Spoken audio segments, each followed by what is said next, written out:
You have already started the recording? Live stream. Abhi, that streaming is about to start. Okay.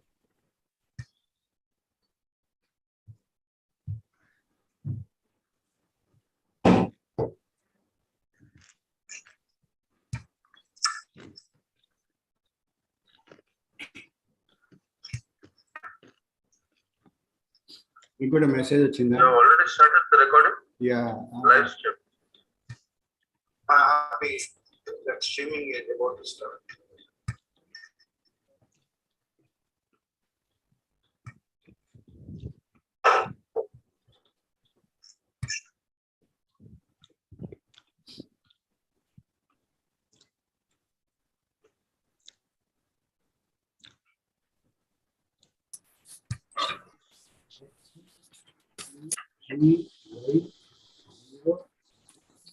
Can you post it in the Can they say?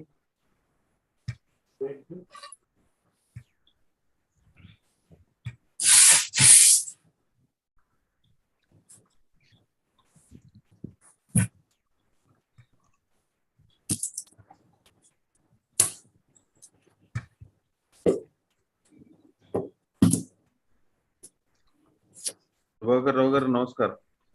నమస్కారం అండి బాబు గారు. నమస్కారం.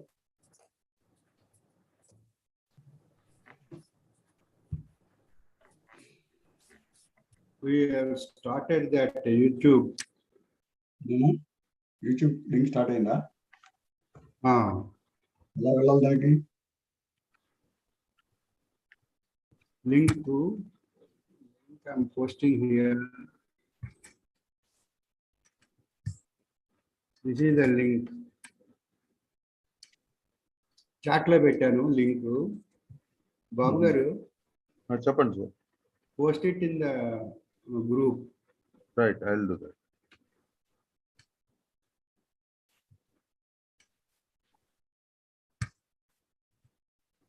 ఆవిడ link కావాలన్నారు అందులో. ఎవరు? స్వామిని. I sent it by mail. You send it by mail. Okay. అచ్చా.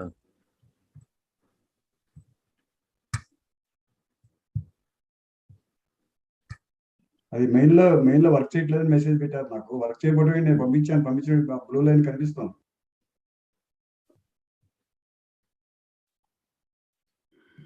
ఇంకే అది కరెక్ట్దే పెట్టావా? కరెక్ట్దే పెట్టావా? కరెక్ట్ అదే ఫార్వర్డ్ చేశాను హోల్ మెసేజ్. ఓకే. కాపీ చేసి పేస్ట్ చేశాను. పేస్ట్ చేసినప్పుడు బ్లూ లైన్ వచ్చింది నా దాంట్లో కనిపిస్తాం. అచ్చా. ఆవిడ కంప్యూటర్లో ఎందుకు కనిపించట్లేదు తెలియదు. ఆవిడ పర్సనల్ వాట్సాప్లోనే పెట్టాను, దాంట్లోనే పెట్టాను, మెయిల్లోనే పెట్టాను.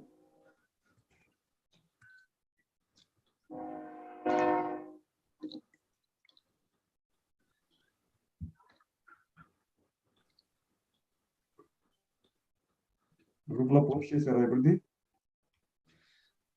YouTube link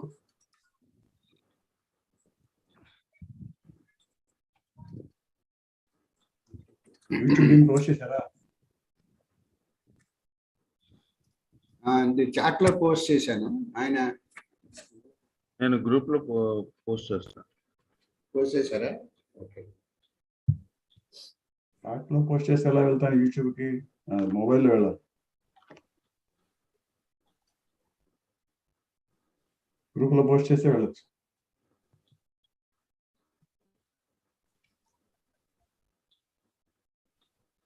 actually right now ఈ గ్రూప్ లో జాయిన్ అవ్వచ్చు. When participants increase then you have to go to YouTube. Yeah. Just for forwarding some in the groups. Right. నమస్కారం అండి. నమస్కారం. ఎలా మీ ఆరోగ్యం?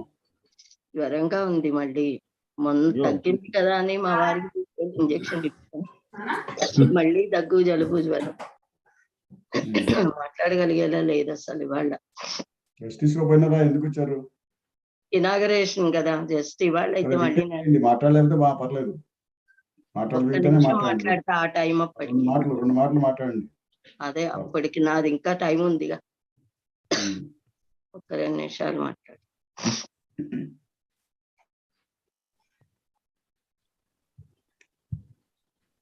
నమస్కారం ప్రభాకర్ మహోదయ్. నమస్తే నమస్తే జీ. గ్రూప్ లో పెట్టలేదండి బాబు గారు ఇంకా పెట్టలేదు చేస్తున్నా.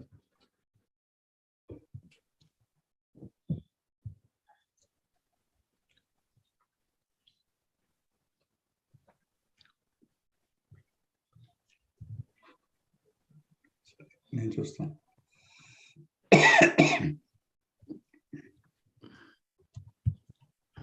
Because I'll have to copy this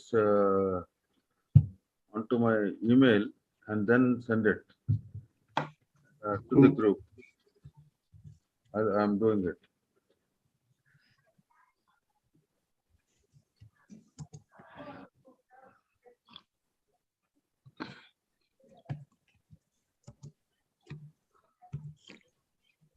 ఆవిడకి వెళ్ళినట్టునే కదా. You got the link na?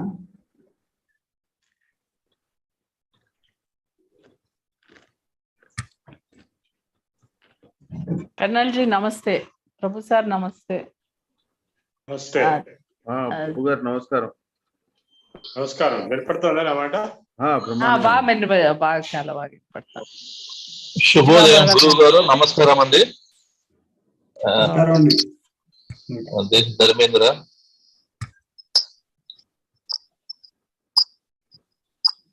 నమస్కారం గురువు గారు, అండ్ గుడ్ మార్నింగ్ టు బాబు అండ్ గారు.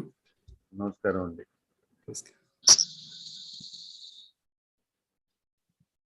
Wish you all a very happy మహాసప్తమి.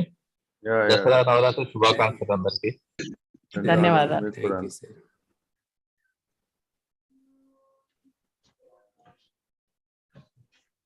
అమ్మ విశాలక్షమ్మ నమస్తే. ఆవిడ ఒంట్లో బాగుంది. ఆమెకు ఒంట్లో బాగాలేదు, అందుకే. నమస్తే. లలిత గారు, మీరు దేని మీద ఉన్నారు? డిస్ప్లే ఏంటి లలిత గారు? లలిత, ఓకే, ఐ గాట్ ఇట్. లలిత గారు అండి, what is your display name? Lalitha course coordinator అని ఉంది. హ్యాష్ ట్యాగ్ ఉంది చూడండి. నేను హ్యాండ్ రైజ్ చేస్తాను. co-host చేశాను.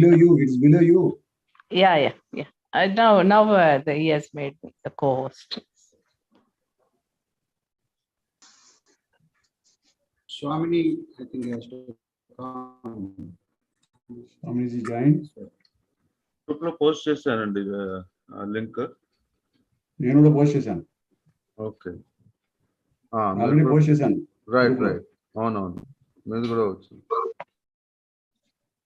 అందరికీ నమస్కారం అండి. రామకృష్ణ వేమూరి. నమస్కారం రామకృష్ణ గారు. నమస్తే అండి. స్వామిని జాయిన్. అందరికీ నమస్కారం. లేదు మోదయ్. అందరికీ నమస్కారం అండి. నమస్కారం. అందరికీ నమస్కారం సార్. సుప్రభాతం మహోదయ. సుప్రభాతం.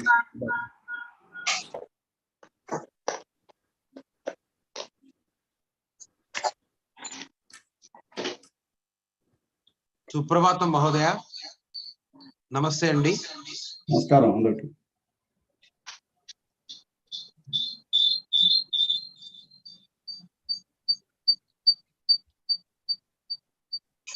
వరప్రసాద్. ఎవరో రెండు ఉన్నాయి. వరప్రసాద్ ఇక్కడ ఇప్పుడు నమస్కారం చెప్పండి. అందరికి నమస్కారం అండి.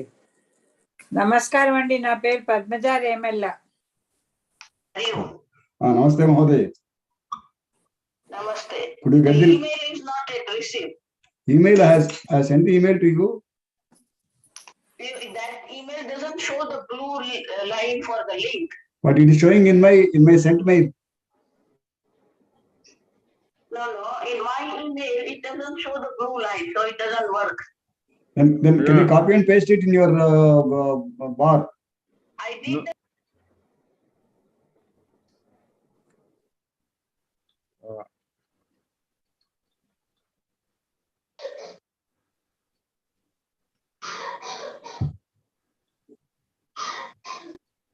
ప్రభాకర్ గారు మీరు మ్యూట్ అయి ఉన్నారు, మీ మాట వినపడట్లేదు. నేను మ్యూట్ చేశాను ఎందుకంటే ఆయన ఎవరితో మాట్లాడుతున్నారు. Okay okay Okay. Probably we have to share it. I will share it. Just 1 second.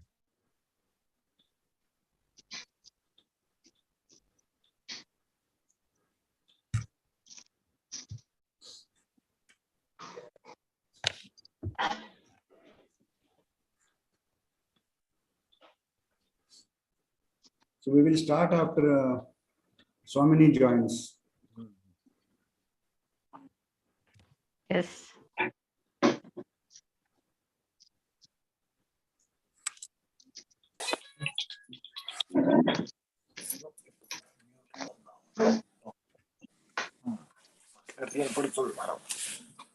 Abu, can you share it to Samini? I could not share it to her. Email ID. Send it to email. Send it to her email. Yeah, I am on that. Yeah, she has come in. That's what she is saying. Swaminiji has said she has come in. Blue line, so I can click on the link, Okay, thank you. but doesn't work. Didn't work? Okay. Now I am trying to share it to you in the email. Okay. She's on which display name? Swamini ji, namaste. She has not yet come. She has not yet come. No. Only her phone, I think she's being heard. She's talked to her phone with me. Okay. She hasn't got the link. I think we have to resend it. That's what she was. Our mobile number into mobile ke, if you send the mobile number to me. It's a black color, so even if I copy that link, where can I, put that link? It has to show me the blue line, then it works. Yes. WhatsApp number unte akkadiki పంపించొచ్చు. WhatsApp number lo undi. Send it to your She wants an email. She wants to do on laptop. I don't know why she could not do it. WhatsApp lo I sent it. WhatsApp. So if her email is there, we can. Yeah, email ID is there. We can send it to email. Email ID also I sent to her, but it's not appearing. She is saying. It is not showing the hyperlink. It's appearing, but it's not. Hyperlink. It's not coming. It's but not opening. Yeah. In my mobile, it is opening, but in her mobile, why is not opening? In my this thing is opening. In my laptop. Sir, Adi, sir, that message. Yes, Mahoday, it is appearing blue line in my sent mail to you. But I don't know how you could. Ma'am, 1 minute. My mail to you is appearing Hello. like blue line only. Just give the meeting ID and password, so she should be able to join. No, ma'am. See, నాకు కూడా ఇలాంటి ఈ ప్రాబ్లమే వచ్చింది. So what I have done was I copied the link and once again I shared it to my father's WhatsApp, and then the hyperlink came, and then with that hyperlink I joined.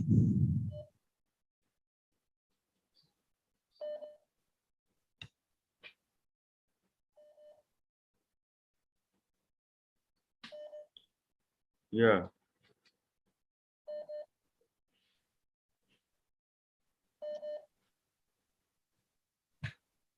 Good morning, everyone. This is Lakshman Purhilla from Riyadh, Saudi Arabia.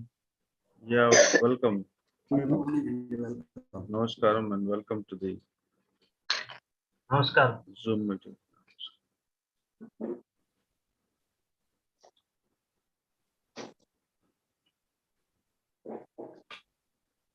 నమస్కారం అండి, నేను Padmaja రేమెల్ల Canada నుంచి మాట్లాడుతున్నాను. నమస్కారం.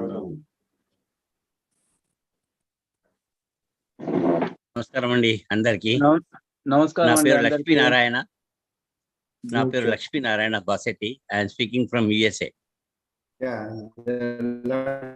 నమస్కారం అండి, నా పేరు అవలూరు Venkateswara Prakash.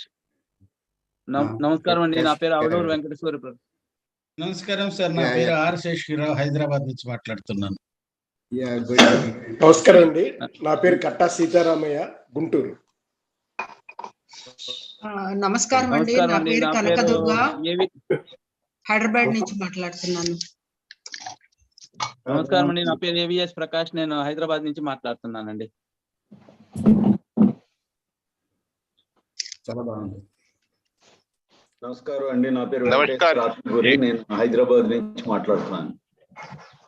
Namaskar, GL coal, GL bro from Jammu and Kashmir. నమస్కారం అండి, నా పేరు సుమన్ అండి, ఫ్రమ్ హైదరాబాద్. Thank you.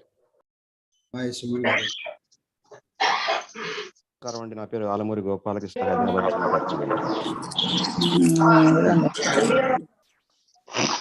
నమస్కారం అండి, I'm Shankaraiah Basitti from Tirupati, right now in US. నమస్కారం అండి, నా పేరు రేమెల్ల పద్మజ, కెనడా నుంచి మాట్లాడుతున్నాను. నమస్తే అమ్మా. నమస్కారం అండి, నా పేరు ఉభయ భారతి, నేను హైదరాబాద్ నుంచి మాట్లాడుతున్నాను. నమస్తే అమ్మా.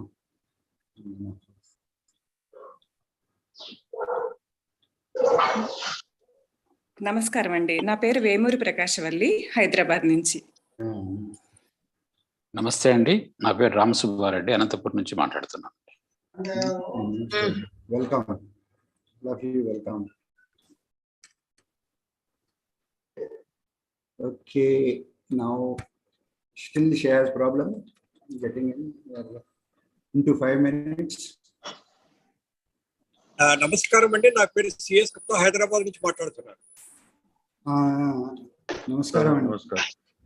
All of you, can rename your names starting with PIN number given to you, so that the attendance will be taken by Lalita garu. 100 మంది. నమస్కారం అండి, నా పేరు సతీష్, బెంగళూరు నుంచి మాట్లాడుతున్నా. నమస్కారం అండి.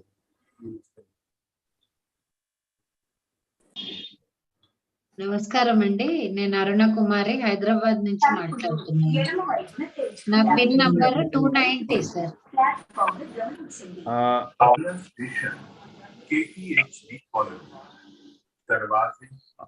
అందరికీ నమస్కారాలు సార్, నా పేరు Tirumalayya, from Hyderabad.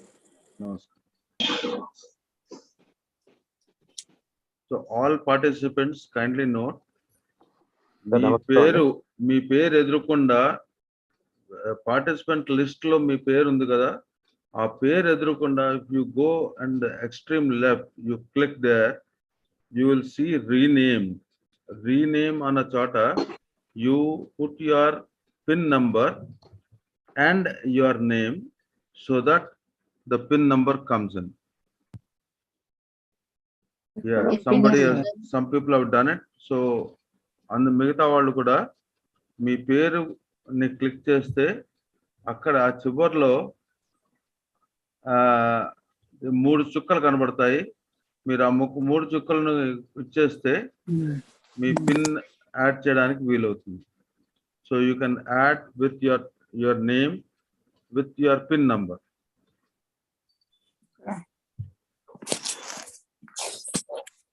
So yes, people have done it. Number 31, 30. It's got a problem, it seems. What shall we do? Shall we proceed? 314, 318. I would email it icheyandi. I think we can. You can put it on the. Email is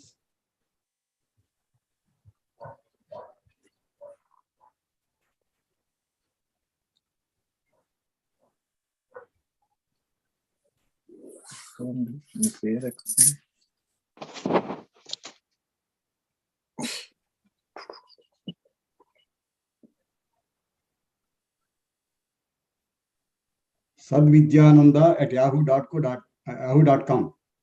sadvidyananda. మీరు ఎక్కడైనా type చేశారా అది? Chat లో type చేయండి. Chat లో type చేసేయండి. Okay, I am on now. Right. Through the mobile. Swagata, namaskara. Namaste. Namaskara. For inconvenience. Namaskara. Sorry for trouble. No problem. These are teething problems. Babu.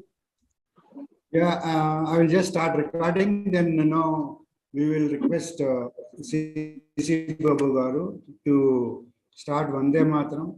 When Vande Mataram is being sung, so I request all of you to stand up. So let me first start recording. Record to the cloud.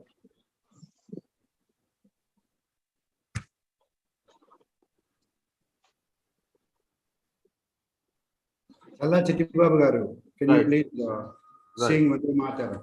Right. Vande Mataram,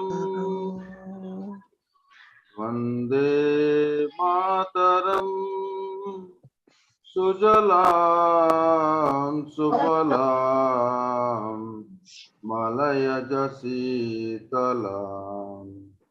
Sasya Syamalam Mataram, Vande Mataram, Subrajyotsna Pulakitayaminim, Pullakusumita Drumadala Sobini, Suhasini, Sumadhura Bhashinim, Sukhadam Varadam Mataram, Vande Mataram, Vande Mataram.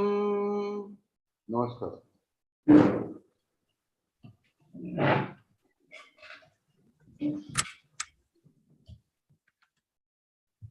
Challa Chittibabu Garu. Now let's have Prarthana from our patron, Makella Hemakanta Prabhakar Rao Garu. Prarthana and welcome. Hari Om. Ekam Nimisham Dhyanam. Hari Om.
Om Ganana Tva Ganapati Havamahe Kavim Kavina Pavasravastamam Jeshtarajam Brahmanan Brahmanaspada Anasrunvannotaviseda Sadhanam Om Mahaganadipataye Namaha Prano Devi Saraswati Vaje Virvajinivati Dhinamavatriyavatu Om Mahasaraswatye Namaha Hari Om Asato Ma Sadgamaya Tamaso Ma Jyotirgamaya Mrichorma Amritangamaya Om Shanti Shanti Shanti Matrudevo Bhava Pitrudevo Bhava Acharya Devo Bhava Atithedevo Bhava Om Gurur Brahma Gurur Vishnu Gurur Devo Maheshwara Guru Sakshat Param Brahma Tasmai Sri Gurave Namaha Hari Om Sadashiva Samarambham Shankaracharya Madhyamam Asmadacharya Paryantam Vande Guru Paramparam Vagardeva Sampruktav Vagardha Pratipattaye Jagadapitaro Vande Bharati Parameshwaram Hayagriva Yovadet Tasya Nisarate Vani Yohnu Kanya Pravahavat Hari Om Adya Achanta Subhasana Subhadina Subha Samayamasti Subhadinamasti Adya रविवासरः मूला नक्षत्र समये सप्तमी तिथि शरत् नवरात्रि समये सप्तमी तिथि मूला नक्षत्र समये सरस्वती पूजा कार्यक्रमानन्तरम् अद्य वयं सनातन धर्म द्वितीय चरणम् आरम्भं कर्तुम् अत्र समावेशं कृतवन्तः। प्रथमम् अहं स्वामिनी सद्विज्ञानन्द महोदयम् आह्वयामि, नमस्कारं करोमि, प्रणामं करोमि। वेद संस्कृति समिति 8 संवत्सरात् पूर्वम् आरम्भं कृतवन्तः कार्यक्रमाणि। किञ्चित् कार्यक्रमं कर्तुम् आरम्भं कृत्वा संस्कृतभाषा प्रचारं वेद संस्कृति कृते प्रिजर्वेशन् प्रोटेक्शन् एंड प्रमोशन् इति अंशानि नीत्वा प्रचारं कुर्वन्ति। तत् विषय अनुगुणेन वयम् अत्र सनातन धर्म कार्यक्रमं शिक्षणा कार्यक्रमम् आरम्भं द्वितीय चरणम् आरम्भं कुर्मः। प्रथमचरणम् अभवत्। 50 अधिकजनाः अभ्यासं स्वीकृतवन्तः। इदानीं पञ्जीकरणं 100 जनाः पञ्जीकरणं कृतवन्तः। 100 जनाः पञ्जीकरणम् अप्रूवल् दत्तवन्तः। सो अद्य सर्वेभ्यः स्वागतं कृत्वा अद्य कार्यक्रमम् आरम्भं कुर्मः। कार्यक्रमात् आरम्भे प्रथमम् अहम् अस्माकं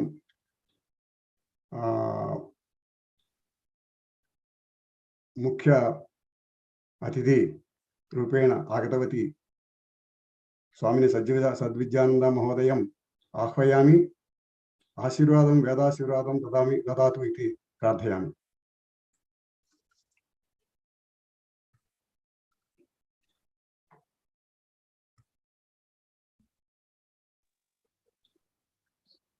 ओम हरि ओम श्री गुरुभ्यो नमः। हरि ओम शन्नो मित्र शं वरुणः शन्नो भवत्वर्यमा शन्न इन्द्रो बृहस्पतिः शन्नो विष्णुरुक्रमः। नमो ब्रह्मणे नमस्ते वायो त्वमेव प्रत्यक्षं ब्रह्मासि त्वमेव प्रत्यक्षं ब्रह्म वदिष्यामि ऋतं वदिष्यामि सत्यं वदिष्यामि तन्मामवतु तद्वक्तारमवतु अवतु माम् अवतु वक्तारम्। ॐ शान्ति शान्ति शान्तिः। ॐ सहना भवतु सहनौ भुनक्तु सह वीर्यं करवावहै तेजस्विनावधीतमस्तु मा विद्विषावहै। ॐ शान्ति शान्ति शान्तिः। ॐ नमः प्रणवार्थाय शुद्धज्ञानैकमूर्तये निर्मलाय प्रशान्ताय दक्षिणामूर्तये नमः। Namaste to everyone. Hari Om. I'm very happy that the second course for the Sanatana Dharma is embarking today, and we have good people here to learn. At the moment in our Sanatana Dharma, what we are lacking is 2 things. One is the karma, nitya karma. Everybody should follow the nitya karma, that is the lifestyle of Vedic Dharma. Second thing is the study of the scriptures. We have ample numbers of scriptures which is needed to be studied by everyone, which is called Swadhyaya. In Taittiriya Upanishad, very clearly it is said, Swadhyaya pravachanabhyam na pramaditavya. There should not be any kind of the indifference in our mind for the study of the Shastra, Swadhyaya, and the lectures, pravachana, teaching. Learning and teaching of the scripture should be the part of our life. But that is what we are lacking. We always tell, in court also, we take vow keeping our hands on Gita. But we don't open Gita and we don't read Gita daily. It has to become the Nitya Karma. Our problem is that Naimittik Karma we are following properly. Like Navratri is now there. Everybody is following Navratri and everybody is doing according to their own rituals. But there is a Nitya Karma, which is called Sandhya, Vandana, Agnihotradi Karma. We don't do Agnihotradi Karma, leave it. But at least Sandhya, Vandana we can do. Every day we can do our japa. So, I'm sure that in this course we include something like that which we can teach our youngsters that how they can include this lifestyle in their lifestyle. In modern lifestyle, how we can include the daily puja, daily japa, daily going to the temple. This is a part of our life. And so we should find out the way where we can give them a program where they can do their daily puja or daily japa. Second thing is the study of the scriptures. People think that Gita is a very common book or very easy. It is not. Swamiji used to tell, if you want to know Gita, you have to know Gita entire way. Entire Gita should be there in your mind. Then you can understand what Gita is. But to learn that entire Gita, we have to go verse by verse. And therefore, we need teacher to learn Gita. Just reading doesn't work. So, Shastra is not for reading. It is for learning through the live teacher. And so, that Shastra Shravanam, what we call. Shruti, that's why Veda is called Shruti. Shruti means Shravanam. Guru Shishya Parampara are there.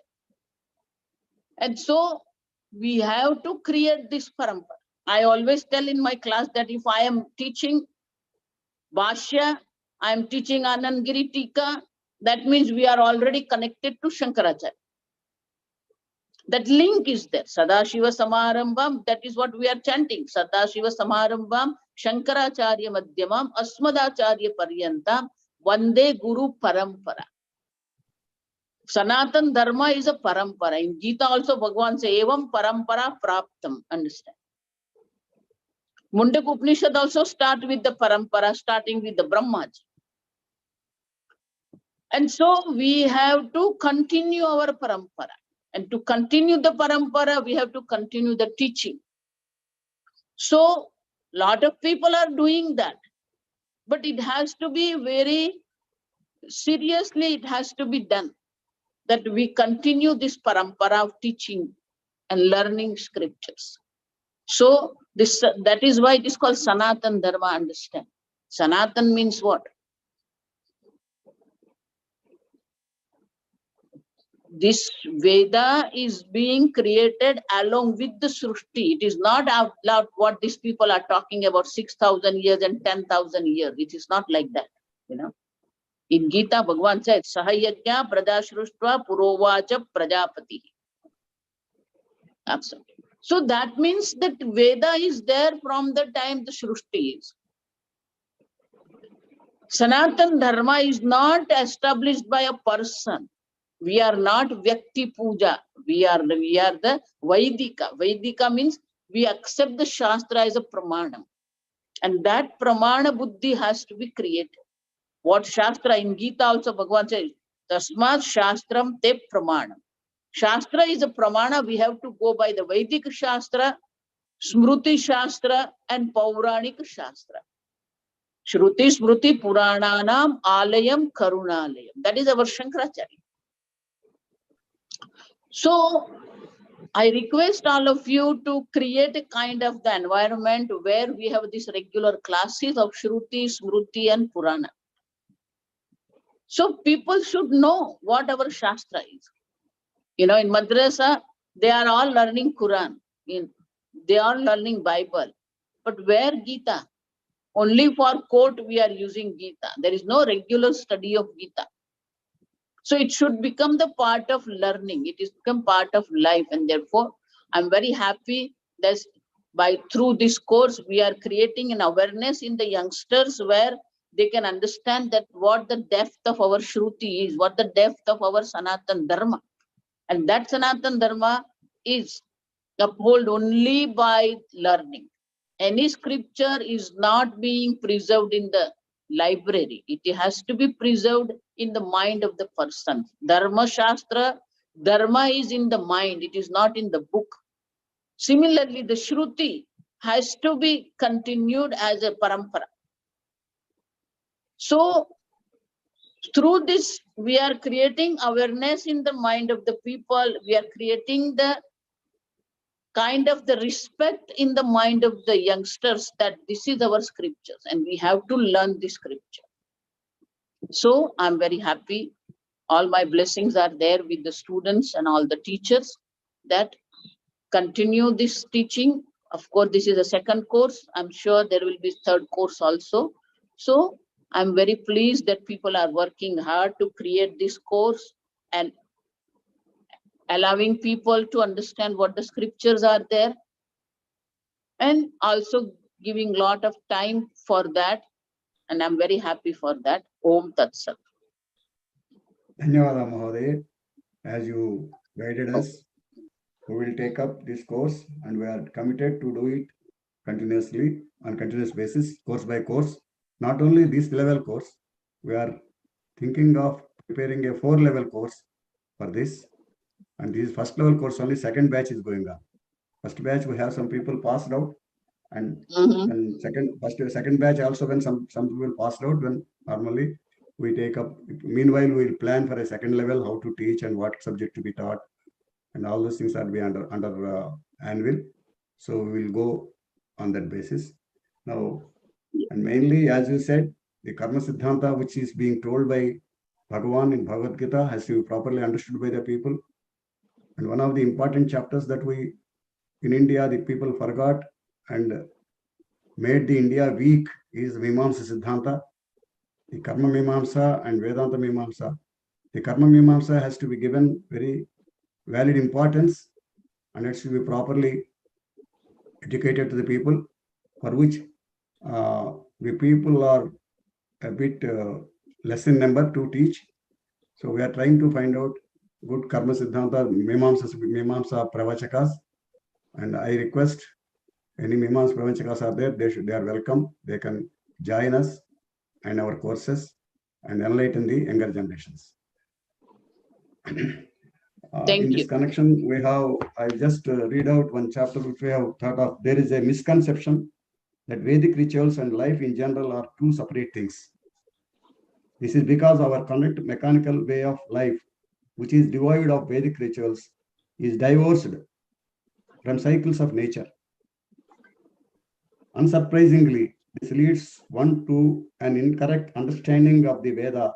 Because of this unhealthy lifestyle isolates Veda into the category of spiritual pursuits, thus removing it from the everyday life. To gain a scientific understanding of the Veda, one must first understand Vedic rituals. More importantly, only through the practice of Vedic rituals will Veda to be able to manifest in our daily lives physically. This manifestation enables us to experience the science inherent in the Veda empirically. So this concept has to be properly given to the younger generation, and more study should happen on Mimamsa Siddhanta and Vedic Siddhanta also.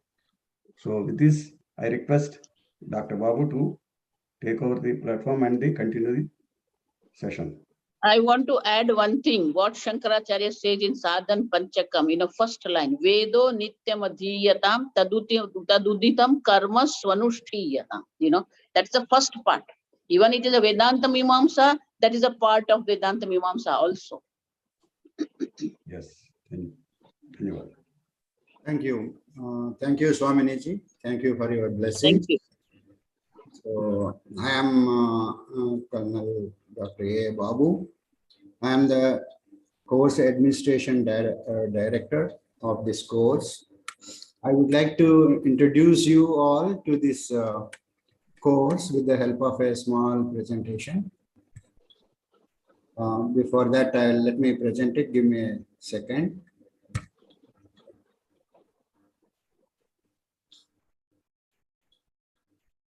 Thank you.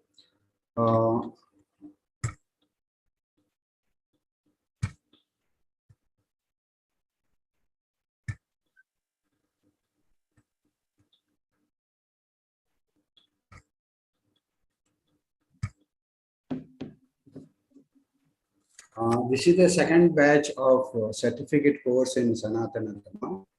The first batch started in June and finished in August by 3 months course. In fact, the prospectus for the first course we have taken to Shankaracharya. He was in Hyderabad at that time and got it inaugurated by him. And then even this second course also, Prabhakar Rao Garu has gone to the temple. He is in US now. He has gone to the Venkateshwara temple and took his blessings. This course is starting from today with the presentation of Sanatana, introduction to Sanatana Dharma by our course academic director, Prabhu Garu.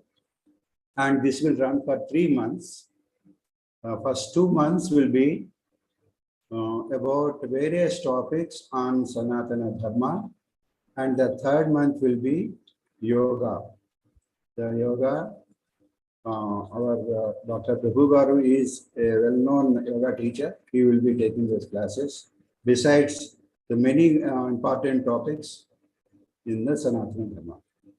So I will take you through this PPT and made a small analysis of what the admission students are. Firstly, I congratulate all students who got admitted into this course. There are 100 students who got admitted. Out of 126 who have registered for this. And out of that, surprisingly, in the last course, there were 50-50 of male and female participants, students. But this time, it is slightly male percentage is higher, is 66%. And coming to their location, where they are located, we have students from all over the world, like last time itself.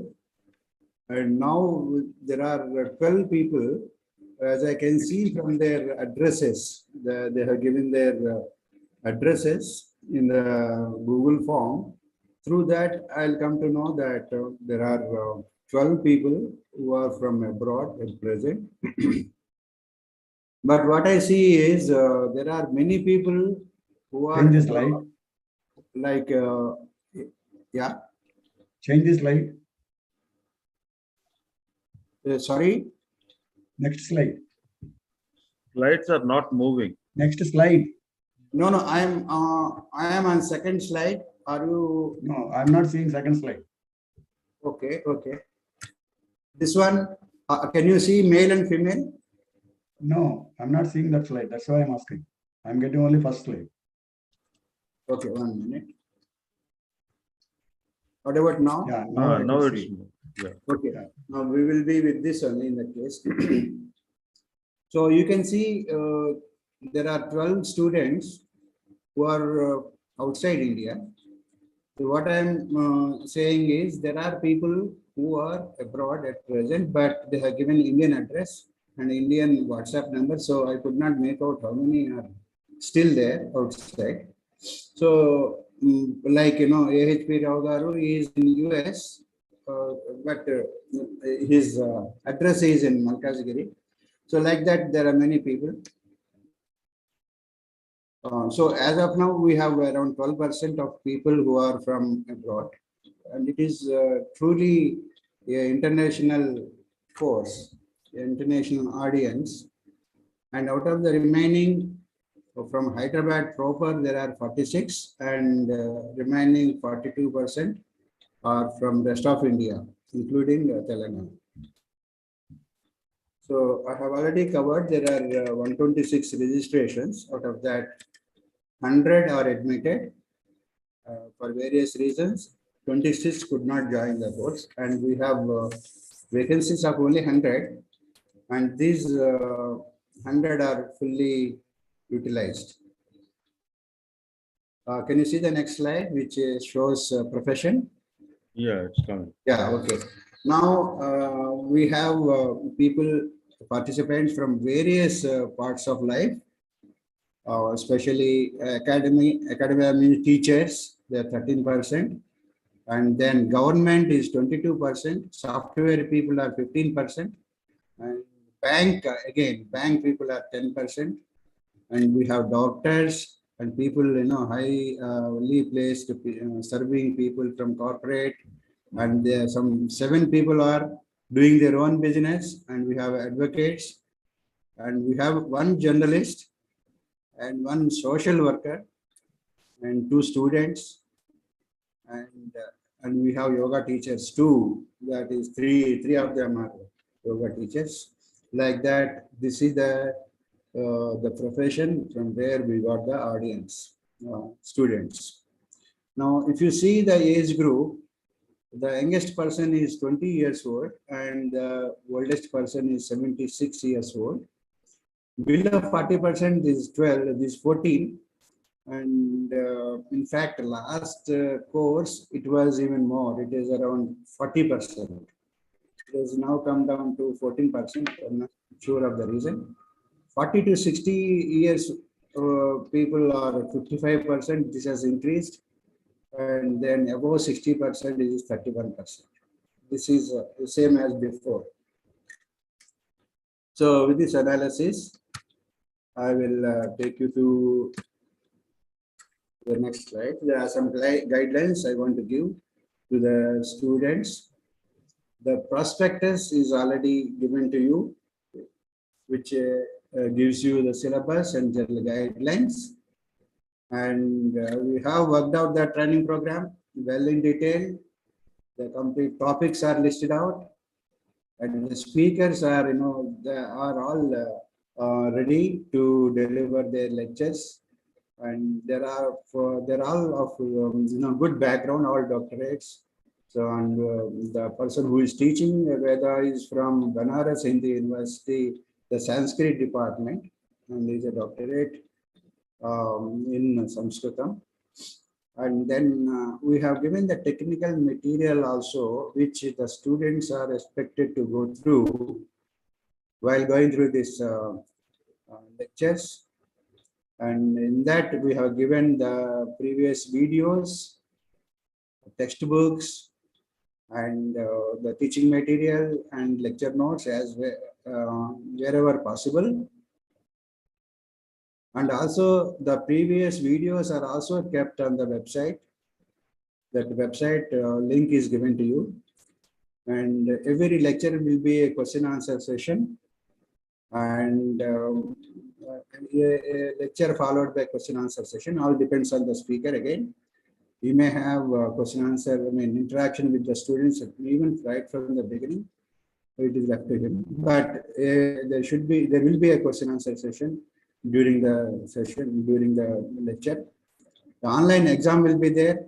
After 2 months for Sanatana Dharma courses, there will be online examination. You will be given enough practice to face the exam.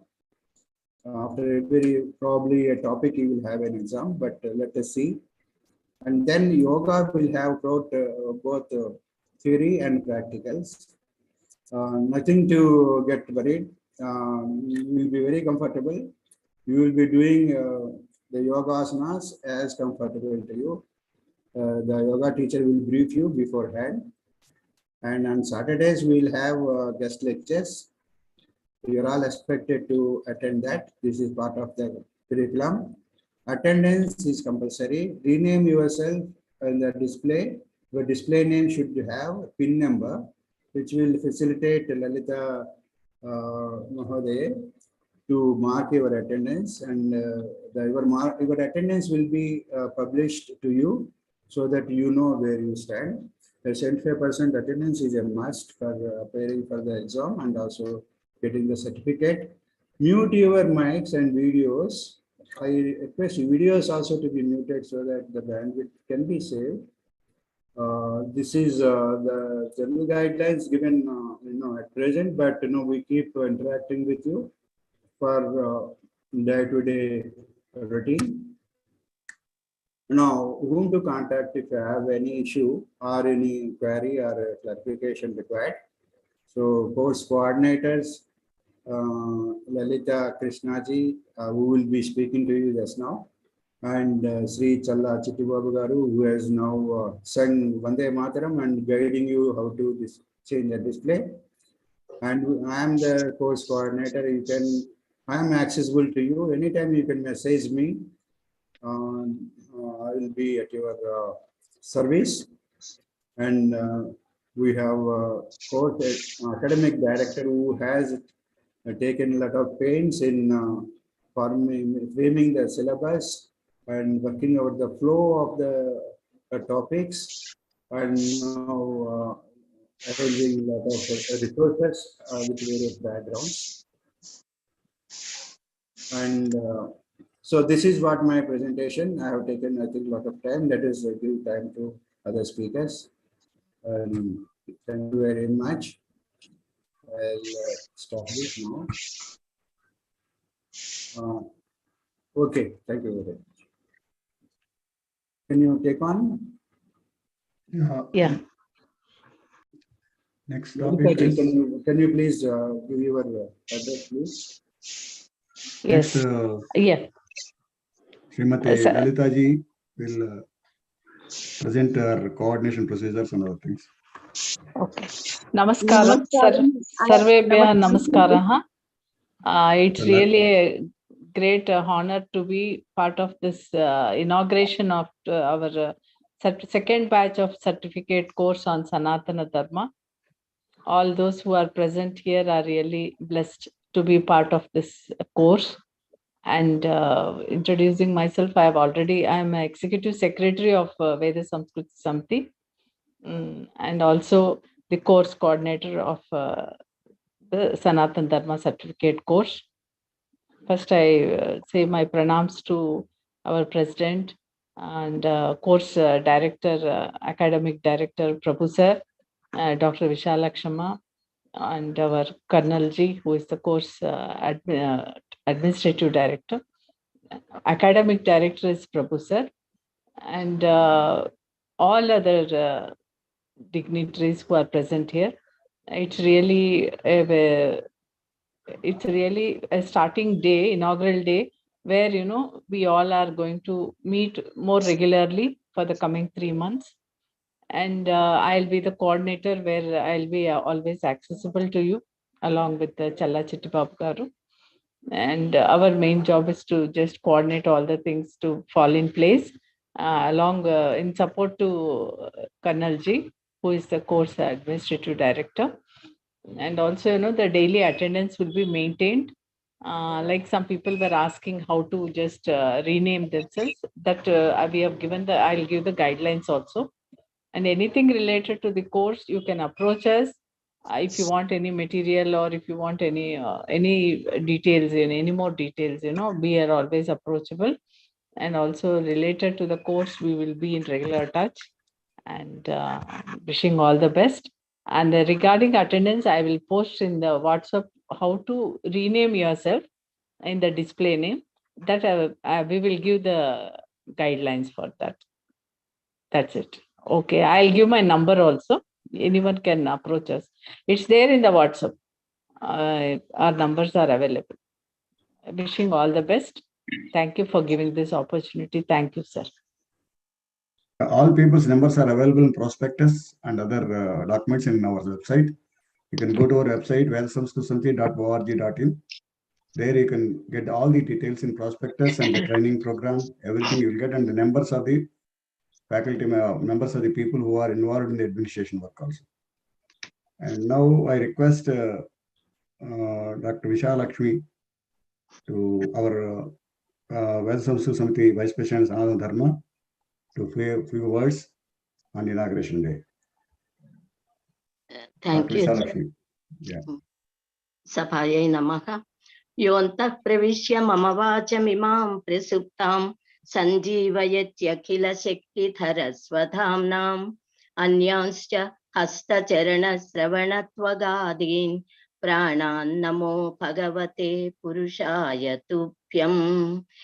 It is the Paramatma, Bhagavan, who is giving entire capacity and power to all the individuals, all human beings, the entire universe, because the all-pervading power, which is transcendental and immanent in this universe, is the cause of this creation, sustenance, and everything. So we should pray God for giving us strength so that our health should be properly maintained. Our knowledge should be gained by us by study and by the kataksha of gurus and God. Actually, today is very auspicious day. During these Navaratri Puja days, during Asveja Masa, Sharanavaratri days, on very auspicious day of Mula Nakshatra, Saraswati Mata Puja day, we are starting our Sanatana Dharma course. This first level course is already once we organized, and more than 50% students got certificates of eligibility. They successfully completed the course and gained a lot of knowledge about our Sanatana Dharma and practice and theory of yoga. Now we want to give opportunity to all those who are interested to gain the basic knowledge of our Sanatana Dharma. So second time now we are conducting the same level. Now after completing this 3 months course on basic Sanatana Dharma, first level, we have to combine all those who have already completed earlier and those who are doing now. Combining all of them, we should go to a second level and then to third level and fourth level, going into the intricacies of the depths of our Upanishads, Shastras, Ramayana, Bharata, Bhagavata, etc. All the entire vast ocean-like knowledge of our Sanatana Dharma. In fact, Sanatana Dharma, it is the teachings of the yogic experiences, mystical experience, they say. So during the meditative stage, when Maharshis got their Ritambhara Prajna and got the knowledge of Srishti, that is God, individual, Jiva, Jivatma, Paramatma, Prakriti and all, they gave wonderful knowledge about the entire universe, physical universe and metaphysical universe also. That knowledge is given in Vedas, and the knowledge of Veda, the essence of Vedas in Upanishads, and the essence of Upanishads and Vedas is completely brought out in all Shaddarsanas, Itihasas, Puranas, etc., which we are all going to learn now. So the knowledge actually, Adhiti, Bodha, Acharana, Pracharana, they say. First we should learn. And after learning, we should teach that to those who do not have that knowledge. We should be able to teach all the persons. And then we have to practice that, put it into practice. While practicing, we should keep our dharma. Then we should propagate it. All Hindus, all human beings, all Bharatiyas should certainly know the knowledge given to us by the sages in our Sanatana Dharma. That is our the great knowledge given in our Sanatana Dharma. So today is the first day, and I thank our Veda Sanskrit Samiti and Visva Yoga Vidyapitha authorities who are conducting, organizing and wonderfully framing and then organizing this first level course. I thank all of them for giving me an opportunity to talk for few minutes. In fact, I'm running with fever and cold and cough, so I'm unable to talk freely. So thank you very much. So it is the very duty of all human beings and all Hindus to follow the real knowledge given to the entire universe by our Sanatana Dharma, by our Maharshis. And we should try to imbibe the moral values in all the youngsters. And we should make all the youngsters practice what is taught in our Sanatana Dharma. By putting into practice, we have to keep up, we have to maintain, we have to propagate our Sanatana Dharma. Thank you very much. Mahadev, Dhanyavadaha, student, Vishal Mahadev. And in spite of your difficult health, you have come to the course and given us this blessings to the course auspicious day. So now I request Dr. Prabhu, who is an eminent yoga specialist, not only yoga specialist, is a versatile person right from the childhood, who has acquired the knowledge from the ancestral family hereditary from mother. I pranam her, his mother, and I also want to tell he is learned Bhagavad Gita and Sanskritam right from childhood, and he is an expert in various scriptures of the Vedavangmayam, and he is an expert, considered expert, and recognized expert all over the intellectuals. That is an expert in Bharadwaj Vimana Shastra and its applications. And you can see number of videos, a number of these things of Mr. Prabhu on various topics. And Dr. Prabhu, he worked as a Director General of NIC, the Government of India, and now presently he is the Director of the Keshav Memorial Institute of Technology, as the Director of Innovation and Research. And not only that, he is the real backbone for our course now. So I welcome Dr. Prabhu as a course academic director, who has framed this course and helping all of us to enlighten ourselves in the field of Sanatana Dharma. So I request Prabhuji, Namaste, please take over and conduct the program. Thank you.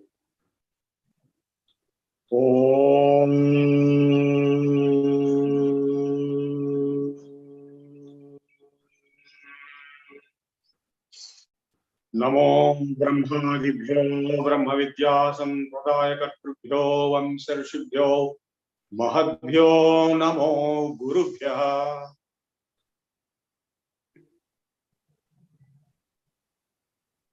My dear Prabhakar Rao garu and Babu garu, Lalita garu, Chitty Babu garu, and distinguished participants. I have seen the participants list contains very distinguished personalities who are attending our course. We are honored to have such personalities attending our course, which is the second time we are delivering this. And you already know what is the objective, background. I made the original proposal to deliver this course. And I made the entire syllabus and structure and arrange the speakers as the first time. We are happy to say that the same speakers of the first time, last time course are repeated this mostly 99%. And that course was successful. Therefore, we hope this course also will be successful, if not more successful than first course. So I'm very honored to be introduced by Prabhakar Rao Garu, and I was very thrilled to listen to Swaminiji and Vishalakshi ji. So now I will take you through the entire course. As you know, it contains the Vedas. To start with, the Sanatana Dharma, the eternal Dharma, is comprised in the Vedas proper. So K.M. Tripathi of VHU will deliver his lectures on Vedas, in addition to the keynote Vedas lecture by Ravi Prakash Arya, a very globally renowned scholar, tomorrow. After that, K.M. Tripathi of Banaras University will deliver. He will also cover the Vedangas and Dharma Shastras. Then after that, we will go into the Darshanas, which I will cover, and the Upanishads, which I will cover, and the Bhagavad Gita, which I will cover. Then after that, many speakers will cover various other topics. I will be out of the lecture series for some time. Vishalakshi Garu will cover the Shodash Samskaras and various speakers on Mahabharata, Ramayana, Puranas. V.B. Raju will cover Puranas. Then finally, I'll get back to you in third month for the yoga part. I chair the Vishwa Yoga Vidyapit. We have branches globally, even in Australia and Germany and USA. So 1 month of yoga course, both theory and practice, will be very beneficial. Last time, those who have learned have reported that they're able to practice daily and get a lot of help. So this is my brief overview of the course. So I will stop here and ask for the next step. Babu Garu, is my next lecture is right now, or shall I wait for some time? No. Please continue, sir. Okay, friends, as Swaminiji has rightly pointed out, Sanatana Dharma comprises of the Vedas, the Upanishads, that is Shruti, and the Bhagavad Gita, which is Smriti, and Mahabharata, which is Itihasa, and the 18 Puranas. Shruti, Smriti, Purana, Itihasa. So, and in addition to this, we have Dharma Shastras, we have Darshanas, we have what is known as the Sangopanga Veda. Veda along with Angas and Upangas. What are the Angas? Shiksha, Kalpa, Vyakarna, Nirukta, Chandas, and Jyotish. And what are the Upangas? Darshanas. Sankhya, Yoga, Nyaya, Vaiseshika, Mimamsa, and Vedanta. So it's a vast literature, the most vast literature in the world. The Mahabharata alone is 100,000, 1 lakh slokas, which is the biggest book in the world. Not to speak of the Vedas, not to speak of the Puranas. So such a vast literature is the outcome of a very ancient civilization, most ancient civilizational culture and activity and practice, which happened on the banks of the Saraswati River, and it was there for more than 1 lakh years. We have evidence to show that our Indian civilization is more than 100,000 years old. The biggest evidence is the Saraswati River itself. In the Rig Veda, the Saraswati River is described as the biggest river. Ambi Tame, Nadi Tame, greatest mother and greatest river. And Saraswati River became extinct. It disappeared around 4000 BC. Right now, the Mahabharata war is taken as 3200 BC. Of course, some people say it is 6000 BC, but normally it's taken as 3200 BC. And by the time of Mahabharata war itself, Saraswati River became lost. So the rituals for the Pandavas, relatives and Kauravas who died in the Mahabharata war were conducted on the Saraswati River banks, minus water, by culling out the water from underground. I went to all those places. I myself took bath and performed tarpanams in those places. So there is a strong, complete 100% evidence of the existence of the Saraswati River from the NASA remote sensing satellites and Indian remote sensing satellites, proving that Saraswati River exists even today underground. You can pull out the water today and take bath in all these parts where the Saraswati River has flown. Kurukshetra and around Kurukshetra. It started at Adibadri, which is the border of Haryana with Himachal Pradesh. I went there. It starts at drop, and becomes bigger and bigger and bigger. By the time it reaches Pehova, near Kurukshetra, it's a big river, but today there is no water, only river is there. Big channel is there without water. And it goes on through Rajasthan and into the ocean. At that time, there was no desert in Rajasthan. The Saraswati River has flown. And now the government of India is trying to revive the Saraswati River by diverting the waters of Satluj into the Saraswati River channels. Why I am emphasizing on Saraswati River is the Rig Veda contains explicit and detailed references to Saraswati River having existed as the largest river. And that is the 100%, 200% concrete evidence of the validity of the Vedic literature. That is why there is so much of importance on the Saraswati River. The literature of other religions is a big question mark. Whether somebody existed, somebody did not exist, whether some place existed, did not exist, is a big question mark. But not so with the case of Vedic literature, because the Saraswati River is existing even today underground, in the same channels which was prevailing overground at the time of Rig Veda. So it is not less than 40,000 years.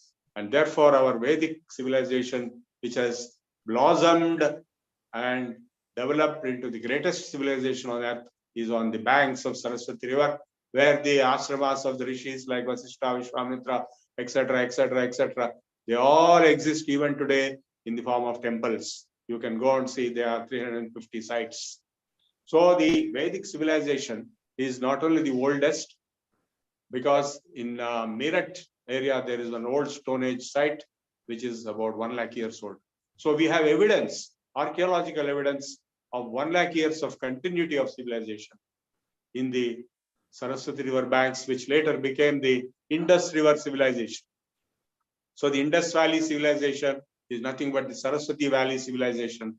And I have seen the sites with my own eyes going back to 8000 BC, Virana, Banavali, 7000 BC, and we have the Lothal, Dholavira, which are 5000 BC, 3000 BC, 2000 BC, and Harappa, Mohenjo-daro is 4000 BC in Pakistan.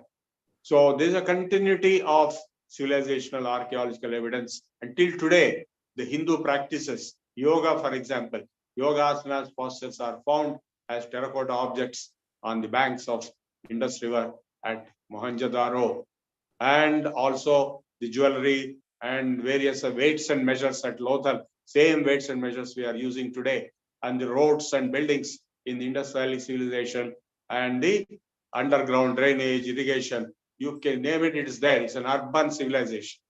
So this is the evidence of the existence of the Indian Vedic Indus Valley cum Saraswati Valley civilization for 1 lakh years. What more you need? Tell me. And all other civilizations are just kind of diffusions, knowledge transfer from this civilization, which is continuously existing, unbroken in the whole world. And this is the only unbroken, continued existence of civilization. The ancient civilizations of Egypt, Rome, Greece, Mesopotamia, Persia, they all got destroyed. They are replaced with later conversions, forced conversions, wars by Islam, Christianity, etc., etc., etc. Very rude and cruel killings and destruction took place. But it is only in India, the continuity of civilization is visible to everyone to see in front of our eyes. The Hindu culture today is nothing but the Vedic culture of the Indus Valley and the Saraswati Valley civilization.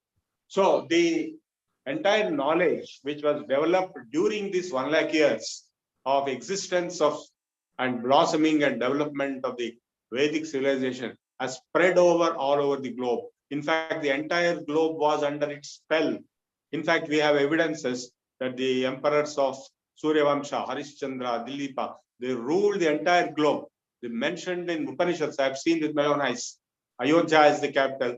The Suryavamsha Chakravartis, the ancestors of Rama, ruled the entire globe. So when they ruled the entire globe, the Vedic civilization prevailed in the entire globe. There is no doubt about it.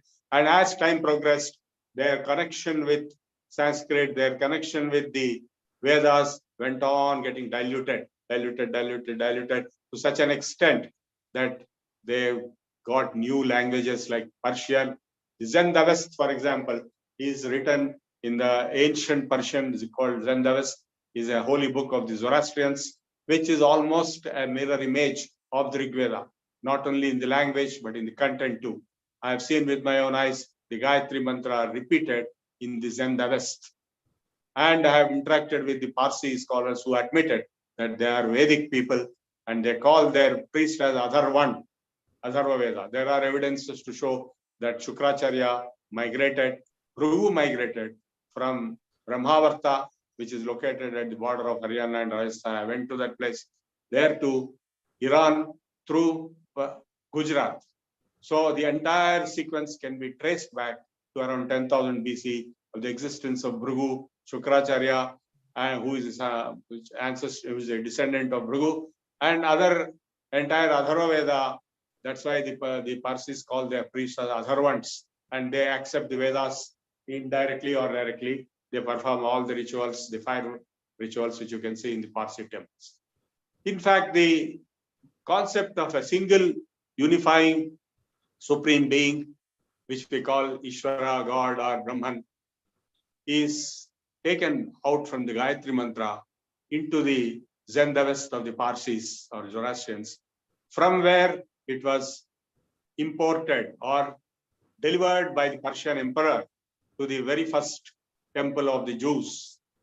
And the Jewish temple, which started with the concept of monotheism. Before that, they were also polytheists. And that monotheistic concept was delivered to the Jews by the Persian emperor. And that is nothing but the Zendavest monotheism of Ahura Mazda, which is derived out of the Gayatri Mantra, Tat Savitur Varenyam Bhargo Devasya Dhimahi Dhiyo Yo Na Prachodaya. So this missing link is not understood, and it is the same monotheism given in the Vedas, in the Gayatri Mantra itself. Because in India, in Indian Vedic culture, the monotheism, polytheism, and pantheism and henotheism are well integrated, not like what the Westerners think, because it's a philosophical, mystical, spiritual realization of integration, which I will explain in a few minutes. So the point I am trying to make is that this so-called monotheism has actually gone from the Gayatri Mantra into the Zendavest of Zoroastrians, from which it was delivered and imported into the Judaism, in the Jewish practice and theory, which later called, they upgraded Yahweh as the only supreme monotheistic God, and then it became Jehovah in Christianity, then Allah in Islam. Therefore, friends, the concept of monotheism in Islam, Christianity, and Judaism and Sikhism is not new. It was very much in the Vedas. The Arya Samajis, for example, they insist on the monotheistic interpretation of the Vedas. Therefore, the entire world civilization, not only in the spirituality and religion, which I told you just now, but also in science, the numbers, for example, 0 to 9, from where they have come. They were not there in Europe. In fact, Einstein made a statement that we owe everything to Indians. Without the number system, decimal number system, 0 to 9 and the 0 itself, there is no possibility of any science or engineering or technology development. And all that came from India. Where is it in India? It is in the Vedas. You can see in the Rudrajaya, the even number series and odd number series clearly given, much before Bhaskara, Varahamihira, and all other mathematicians who followed. So the multiples of 10, 10, 100, 1,000, 10,000, Ayuta, and Laksha, and Koti, and Arbuda, and so on. Tallakshana is 10 to the power of 40, 40. So all these descriptions have been given in the Vedic mantras, which have migrated into the whole world through Arabia to the Western Europe. And that is how modern science has come into existence. Not only numbers, but take alchemy, metallurgy, or you take architecture, you take agriculture, everything, the knowledge diffused. Knowledge has a tendency to diffuse, and knowledge transfer took place from India, the Indus Valley civilization, from Saraswati Valley civilization, the Vedic civilization, into all other countries through Arabia.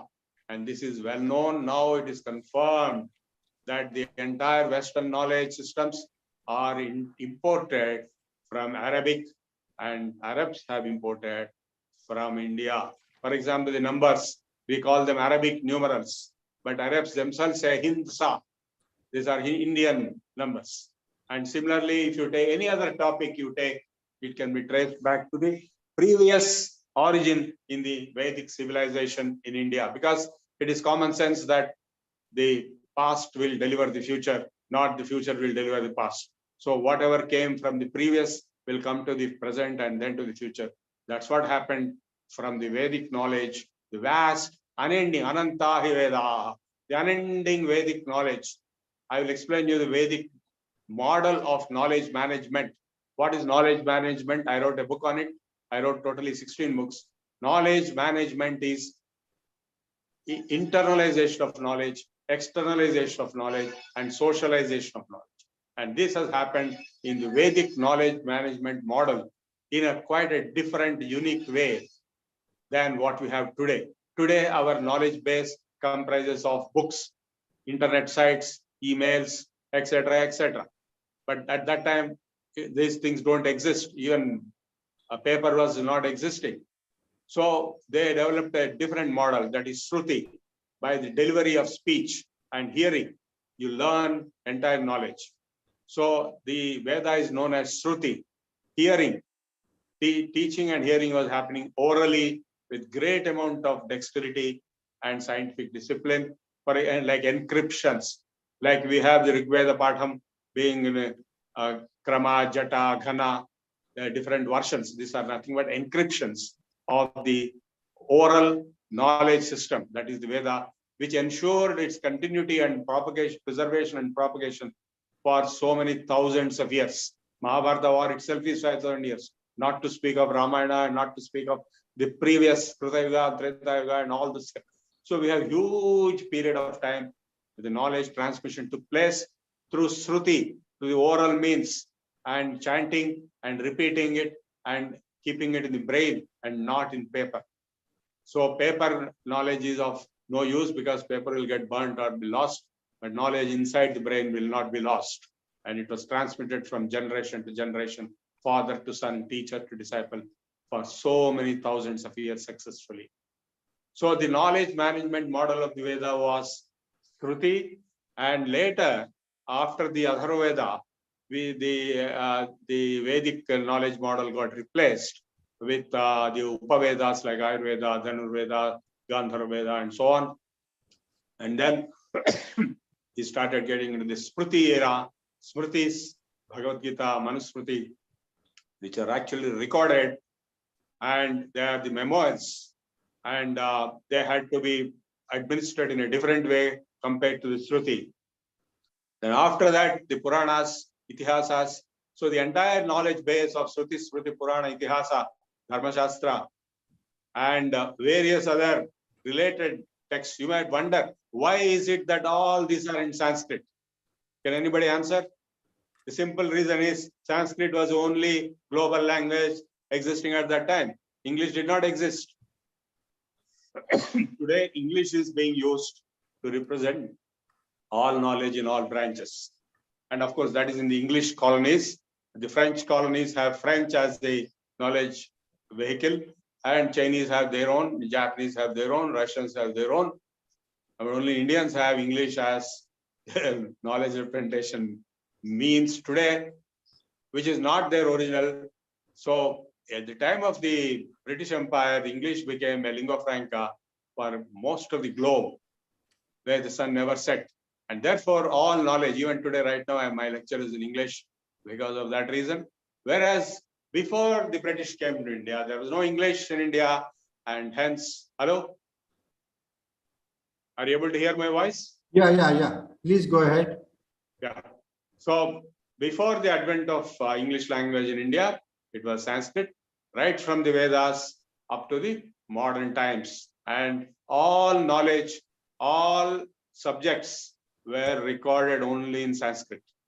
You name the subject, it is there in Sanskrit. I have seen more than 25,000 Shastras in the manuscript form in Saraswati Mahal Library in Tanjavur or in Vadayar Research Library. There are something like 100 different manuscript libraries in the whole world, in Berlin, in Oxford, in Harvard, and in Heidelberg. I went to Heidelberg and saw the manuscript repository library in Germany. So all these manuscripts, thousands and thousands and thousands of them, have not been published. You will be shocked to know that all our knowledge of Sanatana Dharma or Vedas, Shastras, Puranas, is only from a small percentage of the manuscripts which are actually published. And 80 to 90% of the manuscripts have not been published. So the entire knowledge in all the subjects remains unpublished in the manuscripts. You can verify it yourself in the manuscript libraries in all these different locations in the whole world. National Manuscript Mission of Government of India tried to compile these manuscripts and publish them, but not much progress was made. Some progress could have been made. Now, the other important thing I wanted to talk about is the language itself. Now, if you look at the archaeological excavations, you have the Indus script in the Indus Valley civilization. And before that is about, say, up to Mohenjo-daro, Harappa, 4200 BC. And Mehergarh is more than 6000 BC. Mehergarh is in Baluchistan. So there's a continuity of civilization. Mehergarh to Mohenjo-daro to Harappa to Dholavira to Lothal. That was well-known continuity, but recent excavations have shown the existence of Rakhigadi, 5000 BC, and Virana and Banavali, 7000 to 8000 BC, all in Haryana. So we have this Indus script being used in the Indus Valley civilization. Till today, it has not been deciphered 100%. And originally, Airavatam Mahadevan deciphered it and told it is Tamil. He gave some evidences. Then S.R. Rao, the archaeologist who discovered the underwater Dwarka also, he said it is Sanskrit because he found 17 alphabets, same in Indus as in Brahmi. Brahmi is much later. It is a child of Indus. Brahmi script came around 5th century BC, and Indus script was there right from 6000 BC or 7000 BC or 8000 BC. So he found 17 alphabets of the Brahmi script are same as in Indus script. To give you an example, you take inverted V, that is Ga. If you put a Talakattu, it will become Ga. If you put a line in Hindi, it will become Ga. In Gujarati, line is also not required. Ga is Ga, inverted V. It is there right in the Indus script and Brahmi script, and even in today's Telugu, Hindi, Marathi, Gujarati, and all scripts. Similarly, a circle with dot inside is Tha. It became theta in Greek. It is there in Telugu. It is there in Hindi, everywhere. So these alphabets are coming right from the Indus script. 17 of them have been found in Brahmi script. And Brahmi script came into existence around 5th century BC, whereas the Indus script is there right from 6000, 7000 BC. In between, around 1900 BC, the Kharoshthi script came out, which is the parent of Hebrew and Arabic. So you'll see that all the scripts, there are only 3 script families. There are only 3 language families, the Indo-European or Aryan, which is Sanskrit, Greek, Latin, all European languages. It's called one family of languages. The second is Semitic family, Hebrew, Arabic. And third is the Dravidian family, the Tamil as the original mother of Telugu, Kannada, and Malayalam, and also Gondi and Brahui in Balochistan and Elamite at Iran. So these 3 families have their origin in the Indus script. That's the most important point to realize. Though they are 3 different families later, originally it was one civilization, one language, one script. That was the Indus Valley and Saraswati Valley civilization. So these evidences point to the fact that the whole global civilization and knowledge has originated from the Indus Valley, Saraswati Valley civilization, which is nothing but the Vedic civilization. Because it's mentioned in the Rig Veda, Saraswati Valley river is mentioned in the Rig Veda. Therefore, we have the evidence of being the parent civilization for all the global civilizations of the world. In fact, the Indo-European the word itself says that the Europeans and Indians have the common origin. In fact, if you take the DNA, it has been found that the Europeans and Indians have the same DNA, and Iranians also. So there are only three anthropological races in the world: the Indo-European or Aryan one, Dravidian is another, and the third is the Mongoloid. Of course, other than that, Negroid, fourth. So now the Dravidian Aryan divide is an artificial divide created by British. The same features exist, only color will change between Aryans and Dravidians. Both are same, and even Europeans are same. So the entire race is one, including the Middle East. And only the other thing is Mongoloid, the Chinese type, and the Negroid or the African type. So there, those features are coming due to the weather conditions.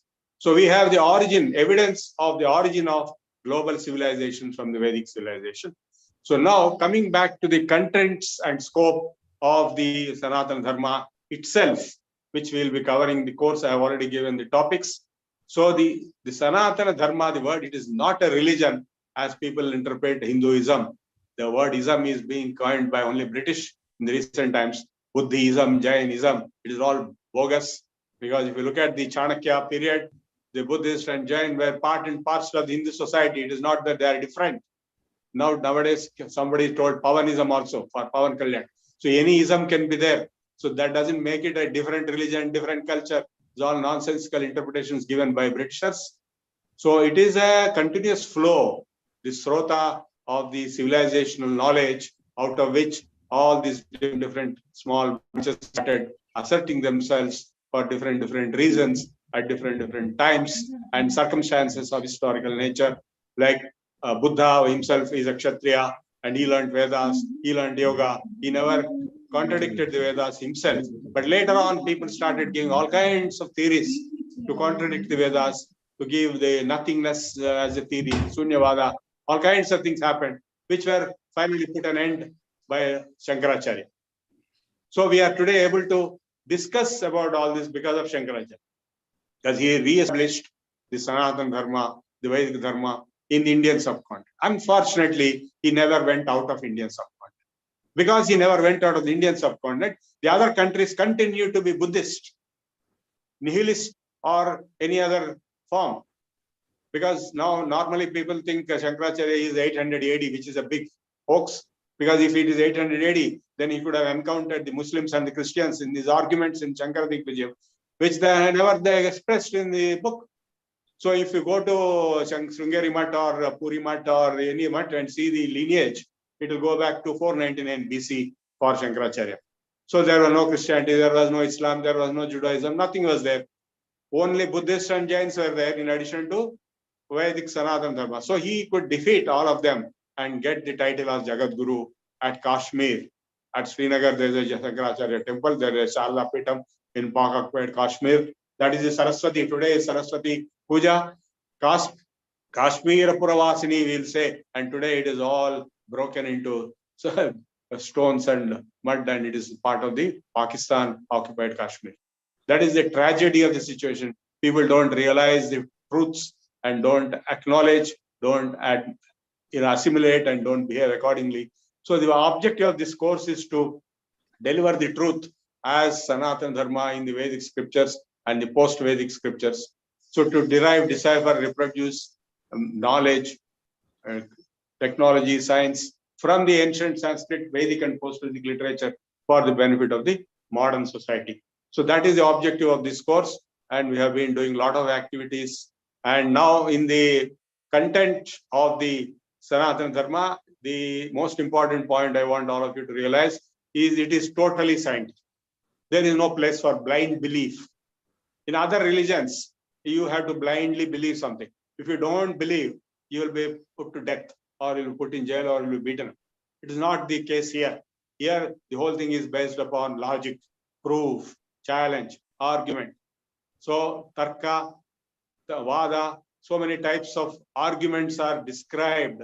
That is what Shankaracharya utilized to establish the truth, to defeat the greatest intellectuals of his time, Mandana Mishra, who became Sureshwaracharya, the head of Sringeri Math, and he also the other greatest Buddhist individual scholars who all either converted or they died out of defeat, out of insult, and Buddhism was more or less closed down, not only by Shankaracharya, but by later destructions by the invasions.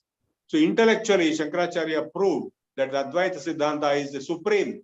It is the unassailable, ultimate, the last word of philosophical, scientific, mathematical conjecture or conclusion or inference. There's nothing you can go beyond it, because the Buddhist intellectuals came out with Sunyavada, which is nothingness, nihilism, and Shankaracharya, Adi Shankaracharya came out with the Mayavada to defeat Shunyavada. To give you a simple glimpse into what it is all about, the Buddhists say Sarvam Shunyam Shunyam. The ultimate truth, the ultimate reality is nothingness, Shunyam. That is their ultimate statement of philosophy, statement of position. And based on that, the entire religion was built much later to Buddha. Buddha didn't say all those things, but Buddha died long back. Now Buddha's date is around 1900 BC and Shankaracharya date is about 500 BC. So in between, there was something like 1500 years of gap. And in between, so many intellectuals came, so many theories were given, Nagarjuna and many others, out of their own brain, Kapola Kalpita theories, which Shankaracharya defeated by giving Maya definition. I'll give you the definition of Maya. Sannapya sannapya bhayatmikano, bhinnapya bhinnapya bhayatmikano, sangapya anangapya bhayatmikano, mahadbhuta anirvachaniya Maya. This is written in golden letters in Tirupati in one of the hotels there. This is given in the one of the texts.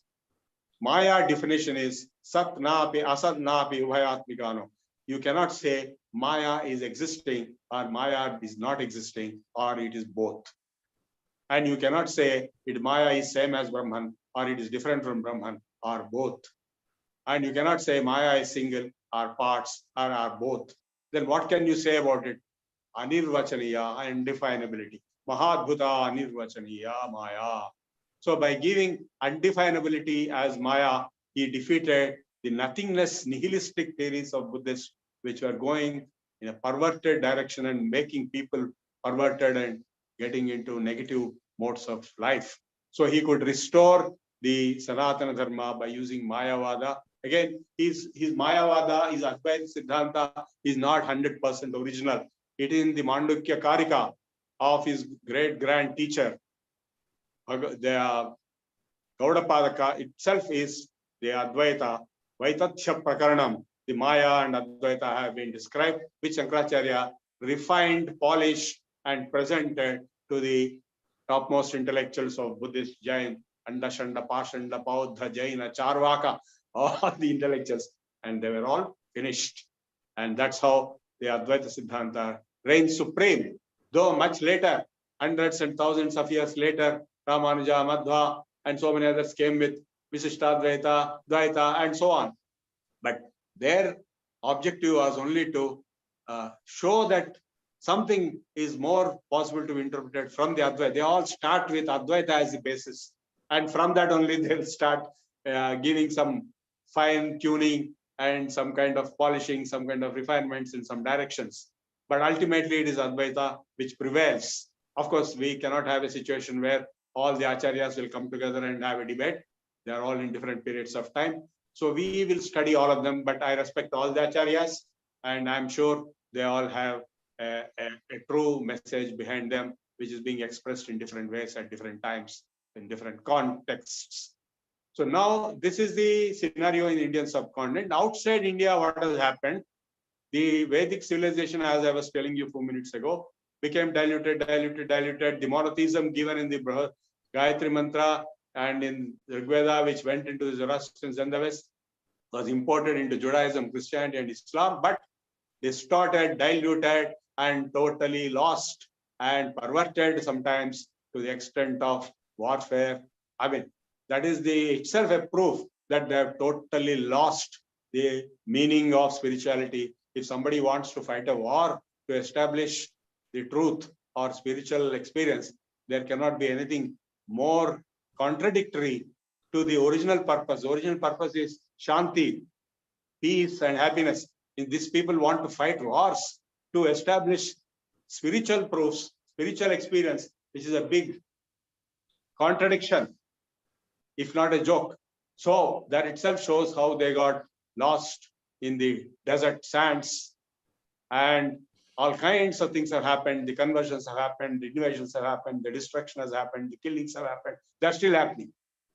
So it is very necessary that they revert back to their Sanatana Dharma. We have one of the important participants in this gathering today who reverted back to Hinduism, Sanatana Dharma from Christianity after being a Christian for 20 years. So she is now a very strong proponent of Hinduism, Sanatana Dharma. She is here in this group. And we also have very important people from IIT background and professionals. So I gave you a historical, archaeological, philosophical perspective, knowledge management perspective of the Sanatana Dharma.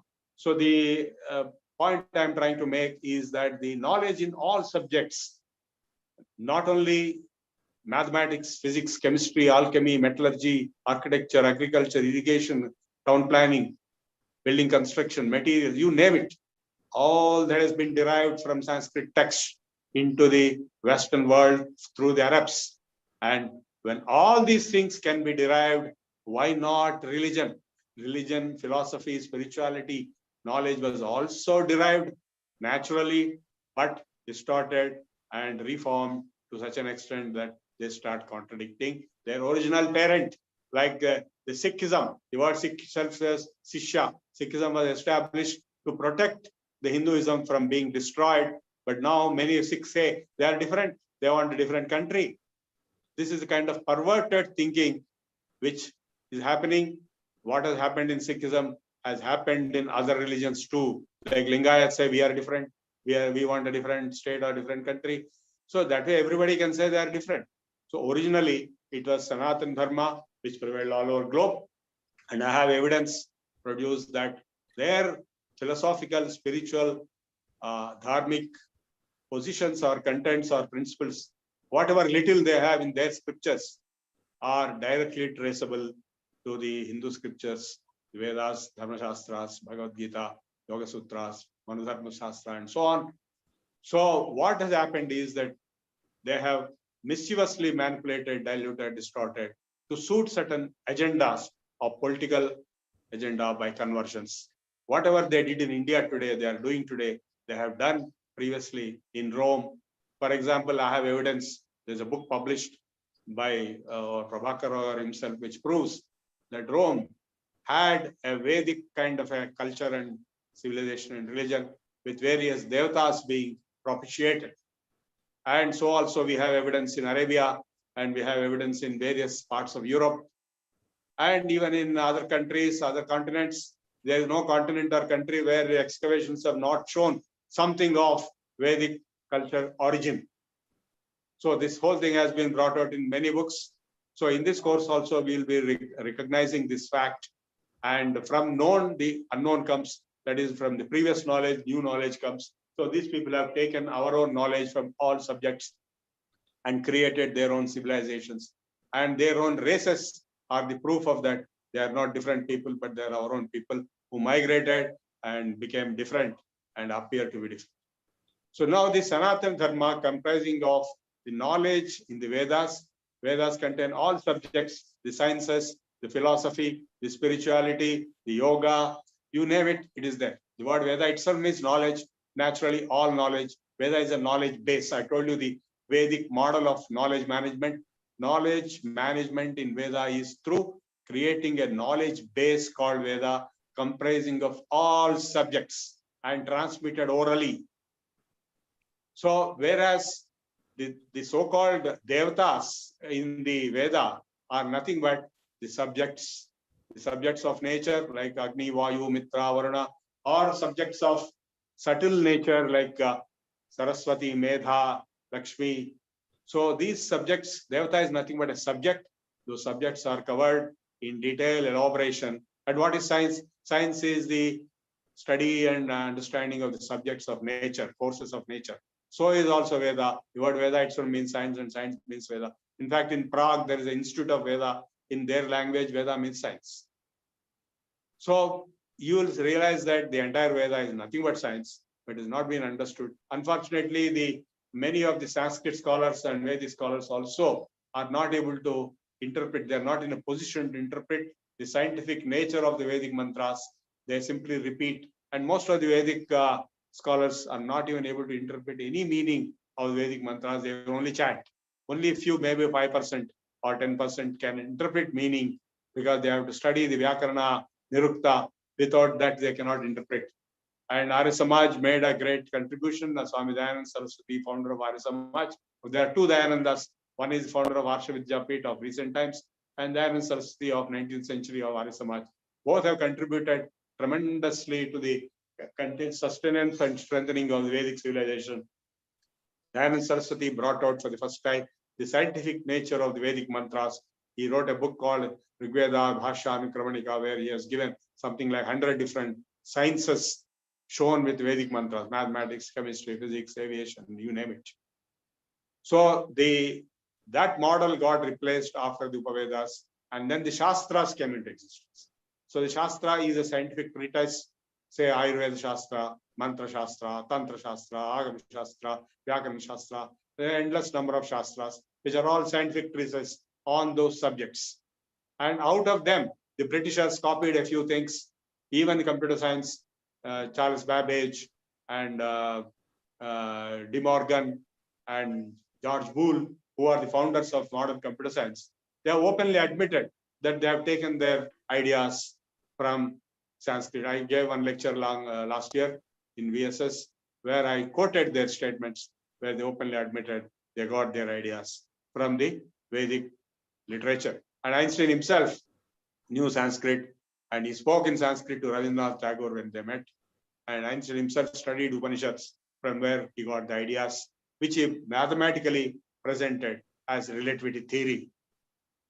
The theory behind E is equal to mc square, the one ultimate reality which manifests itself as different forms of energy or different forms of matter, is one and the same.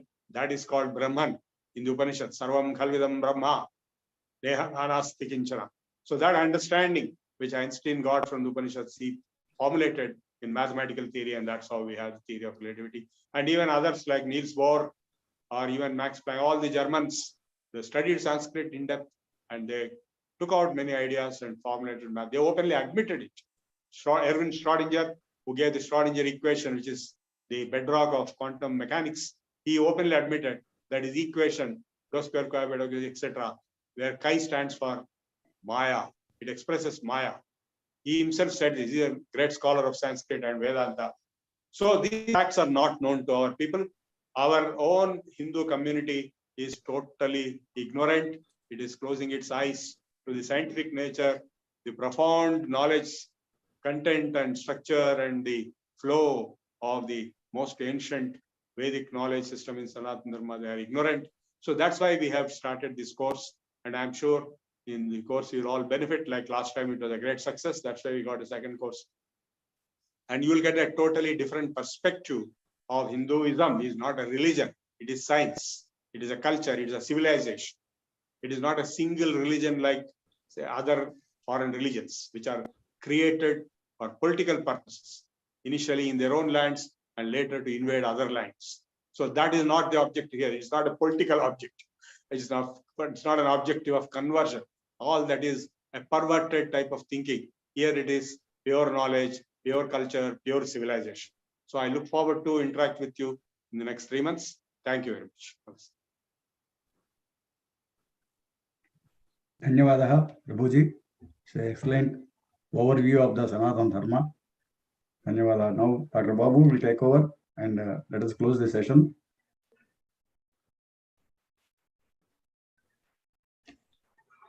Okay. Thank you very much for all the speakers.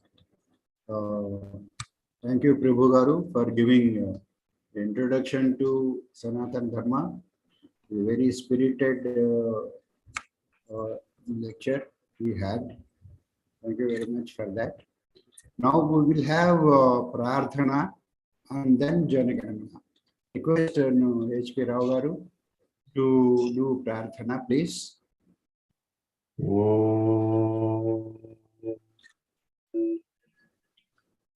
Sahana vavatu, sahanau bhunaktu, saha viryam karavavahai, तेजस्विनावधीतमस्तु मा विद्विषावहै। ओम शांति शांति शांति। सर्वे भवन्तु सुखिनः, सर्वे सन्तु निरामयाः, सर्वे भद्राणि पश्यन्तु, मा कश्चित् दुःखभाग् भवेत्। ओम शांति शांति शांति। सत्यं वद धर्मं चर, सर्वे जनाः सुखिनो भवन्तु। गुरुर्ब्रह्मा गुरुर्विष्णुः गुरुर्देवो महेश्वरः, गुरुः साक्षात् परं ब्रह्म, तस्मै श्री गुरवे नमः।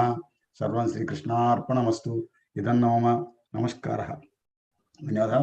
इदानीं जनगणमन बाबूजी, श्री बाबू गारू।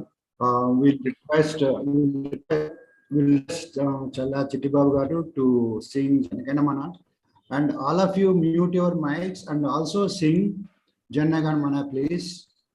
And all of you, please stand up. Yeah.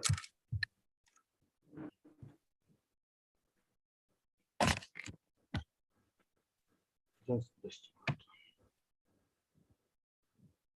Jana Gana Mana अधिनायक जय हे भारत भाग्य विधाता, पंजाब सिंधु गुजरात मराठा द्राविड़ उत्कल बंगा, विंध्य हिमाचल यमुना गंगा उज्ज्वल जलधि तरंगा, तव शुभ नामे जागे, तव शुभ आशीष मांगे, गाहे तव जय गाथा। जनगण मंगलदायक जय हे भारत भाग्य विधाता, जय हे जय हे जय हे, जय जय जय जय हे, जय हिंद जय Hind.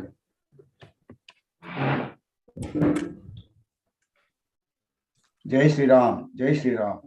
Thank you very much. We thank all the people who are supporting us for the first session, and this session also. We request all your support to make it grand success. Dhanyawada. Yeah. Now we have completed our inaugural session. If anybody wants to interact with the team, they can stay back. Others can leave. Yeah, only the request is the people should, participants should change the pin, and whoever has a problem can interact and know how to change the pin so that the attendance can be monitored properly. Please. So those who want to practice how to rename can raise their hand. Anybody wants to say anything now? It should be, pin followed by Dharmendra. Dharmendra. Okay. First we'll have what? Dharmendra. Dharmendra. Dharmendra. Okay. Sharda Dharmendra. Yeah. Good morning to everyone. Namaskaram, sir. Pranamams to Guru Garu. Show your I thank you very much. I thank you very much for allowing me to join in this very valuable course, SANATHANA Dharma course. And I am very happy today is my birthday as per Tithi, and I am starting this course.